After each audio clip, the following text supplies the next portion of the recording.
Hey, it's Bill Soriano from Pittsburgh, and I wanted to come on live today here. I hope everyone had a great Christmas. I hope you got to spend time with your family. And I seen that Trump did sign the stimulus package, so everyone should be getting $600. And I think they vote today. I think there's actually a chance it could still be up to $2,000. So we'll have to see what happens there. So that's great. So, but I wanted to come on live today, and I'm going to be doing several lives over the next few weeks here, moving into 2021. And I wanted to give you some tips and strategies on your finances and how to handle the financial challenges that most Americans are going to be facing here in 2021, moving into 2021. Of course, there's nothing new about them. They're the same financial challenges that you faced this year and last year and the year before that as well. But I wanted us to begin to focus on them because I want to make sure that taking care of your finances once and for all is at the very top of your New Year's resolution list for 2021. We need to just take care of this once and for all. We don't get taught this in school, so many people don't know uh, the strategies for handling their finances and how to deal with the financial challenges that we face every day as Americans. And because of that, millions of Americans are in what I call the poverty cycle. And many people don't even know they're in the poverty cycle. And the ones that know they're in it, they have no idea why they're in it, and they have no clue on how they're supposed to get out of it. So, that's why I want to share some tips and strategies on how to handle finances and financial challenges today and over the next coming weeks.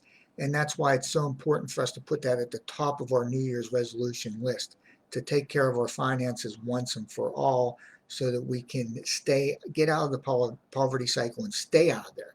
Now, my friend Kevin Iguana actually did a 1 hour long webinar training on the poverty cycle, what it is, uh, why most Americans are stuck in it, and what they can do to get out of it. And after this short training I do today, I'll tell you how to get that video if you want it. But for now, let's focus on today and today's topic, which is stop leaving money on the table. And as you can see here, I pulled up a worksheet that I have for us to go through. And if you want a copy of this worksheet, you can just message me or put a comment down below this video asking for a copy of it. It's a PDF file. I can just shoot it right out to you right in the Facebook chat. So let's talk about stop leaving money on the table. And the way that we do this is actually our number one expense that Americans really don't understand is the federal government, and that comes in the form of our taxes. So what happens is most Americans are currently overpaying on their taxes. Now, what do I mean by that? What I mean by that is that they're having the government take extra money out of their paycheck every pay or every month, and then they're getting that money back at the end of the year in the form of a refund. And everyone's, yay, yay, I'm getting a refund. They're all happy. But at the end of the day, what happened was here that you gave the government this money every month that you worked for, that you earned. You gave it to them to hold for you. And then they invested that money and they made more money off of your money. Then at the end of the year, they give you your money back, but they don't share any of the profit they made from your money. So I want to show you how it would be important for us to do an adjustment so that we can keep this money every month instead of giving it to the government to hold for us, and that we can possibly use this to our advantage. So in order, and what we find is that most, on average, many Americans are overpaying as much as $500, $600, $7 a month. So all you need to do is figure out what you got for your return last year from your tax return, how much money you got back, and if you divide that by 12, that's how much you actually overpaid every month to the government. And there's ways that you can learn how to keep that money for yourself, invest it for yourself, and have it work for you through compound interest. So I just want to give you a couple examples today of this. So we're going to use a Mr. Robert refund here and a Miss Angela adjustment. So, Mr. Robert refund, he doesn't want to adjust his W-4. He likes to overpay the money to the government every month, and he likes to get his refund at the end of the month, right? So let's say we're just going to use, as an example here, $500 a month. And first of all, I do want to give you a disclaimer here that I'm not a financial consultant, right? I'm not a financial planner. I'm not a tax preparer. I'm not an accountant. I'm not a lawyer. So I don't have any expertise in any of these areas. Okay. But I have recently aligned myself with experts in these areas. I'll show you how you can too if you're interested in that. And so I've learned a few things that I'm able to share with you here today. So these are just basic concepts. There's nothing earth-shattering here, but the fact of the matter is that most Americans don't know about it. Most Americans just don't know about it. So it's up to you to take this information, do what you want with it, and also decide if you'd like to find a way to get to the next level with it as well. But Mr. Robert Refund here, let's just say that he's overpaying to the government in his taxes. He's letting them take $500 a month out, too much. And at the end of the year, then he's getting a $6,000 refund. That's pretty simple math. There's no interest involved. It's just $500 a month times 12 months. He's getting $6,000 a year back. And what you have to ask yourself is, how far has that gotten? Because that's what he has to ask himself. How far has that gotten him doing that? Because the fact of the matter is that most Americans, when they get that return back at the end of the year, what do with it? They use it to pay off their debt, right? They use it to pay off their credit card debt. They use it to pay off their car loan debt. And they had to incur this debt in the first place because they were giving the government too much of their money every month. See, if they would have just kept that $500 a month for themselves and got it paid out to them in their paycheck, right, then they wouldn't have to worry about using the refund to pay off the debt that they accumulated throughout the year. So that's really what most people do with the money anyway. And, some go even worse. They accumulate debt and then they don't use the money to pay off the debt. They use it to buy things that they really can't afford to buy. And now they've put that money to buy things, and now they incurred the debt, and every year the debt just keeps adding up. And then that starts to affect your credit score, and then inflation starts to kick in and everything else that I talked about with the poverty cycle. So let's just say that's Robert Refund, right? He wants the government to keep his money. He gets $6,000 back at the end of the year, right? Now, then we have Angela Adjustment, okay? And let's just see here. Angela Adjustment, she's going to decide to get her money back, okay? So she makes changes to her W-4 form, and she gets that money in her paycheck every month instead of giving it to the government. And then she's going to learn ways to invest that money. And for the purpose of this video, we're going to use an 8% return. So she's going to use compound interest to her advantage. She's going to get that money instead of giving it to the government, and she's going to invest it. So let's just say Mr. Robert Refund here. He keeps his $500 a month. He gets his refund $6,000 a year, and he does that for 10 years. Okay, now this is just an example of 10 years. This could change. He can make more money or he can make less money. But let's just say for the sake of this example, he does that for 10 years. This is very simple math. There's no compound interest involved. He gets $6,000 times 10 years. He's gotten $60,000 back in the form of tax returns, right from the government. Now, what Angela Adjustment does is, right, she takes that $500, right, and she invests it. She learns how to invest the money, and let's say she gets an 8% return on her money. Okay, right? So over a 10-year period now, putting that $500 a month away, getting an 8% return on her money, Angela Adjustment has $91,000. So she has $31,000 more than Robert Refund because she took her money every month instead of giving it to the government. She learned how to invest it. For the sake of this video, we're saying 8% return over the 10 years. She now has $91,000. Okay, now this is, of course, in this example here, she's invested all the money every month. We know that doesn't always happen. Sometimes you do have emergencies that come up. You have to take some money out to handle those emergencies. But at the end of the day, if you're taking your money and you're investing it and earning 8% interest, you're going to be better off in the long run as Angela Adjustment than you would with Robert Refund, just having the government keep your money and giving it back to you in the form of a refund at the end of the year. So why does this happen? This is compound interest. So Angela Adjustment has $31,000 more than Robert Refund because of compound interest. Because compound interest doesn't know how to do anything but make you money, right? Compound interest just works all day long for you. It doesn't call in sick, doesn't take vacation days, right?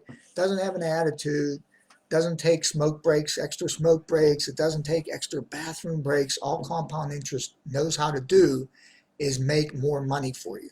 So at the end of the 10-year period, she has $91,000 instead of Robert Refund, who has just $60,000. Now let's just take this out a little bit further. Let's go over 15 years. Excuse me. So Robert Refund over 15 years. In this example, again, they're saving all the money from the tax refund, which we know in Robert Refund's case that's not going to happen. But for the sake of this video, in 15 years, Robert Refund, simple math, he has $90,000 in tax refunds over the 15-year period because he had the government keep his $500 a month, and they gave it back to him at the end of the year. They used it to invest and make money, but they didn't share any of that profit with Robert Refund. They just gave him back what he gave them. Angela Adjustment, on the other hand, she got her money every month instead of giving it to the government. She invested it. She learned how to earn 8% interest in this example. Over the 15-year period, she now has $173,000 because of compound interest, right? So she has $83,000 more than Mr. Robert Refund. Let's go even further. Let's go 30 years, right?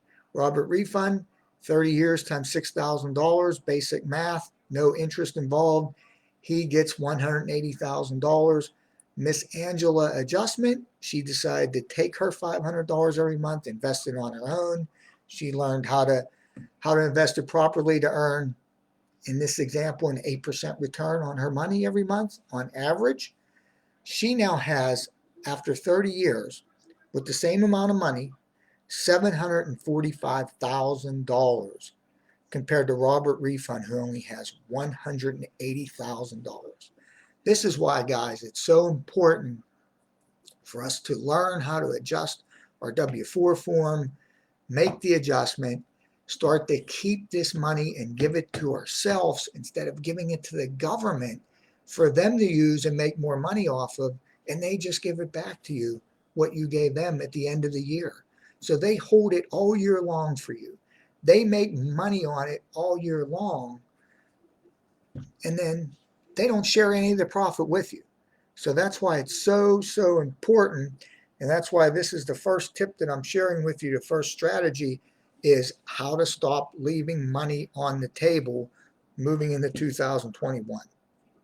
And you stop leaving money on the table by simply adjusting your W-4 form, taking that extra money that you're paying to the government every month and you're getting back at the end of the year in the form of a refund. Take that money for yourself, have it paid out to you, learn ways to invest it, to earn a return on it so you can start to build wealth, or in the event that you're in debt right now, then you're not going to be able to invest that money, but you're going to use that extra $500 a month now to pay off your debt even faster, and you're going to save on the interest payments. If you have credit card debt, if you have a car loan, any debt that you have, I'm sure if you have credit card debt, it's in the high 20s in the interest rate, right?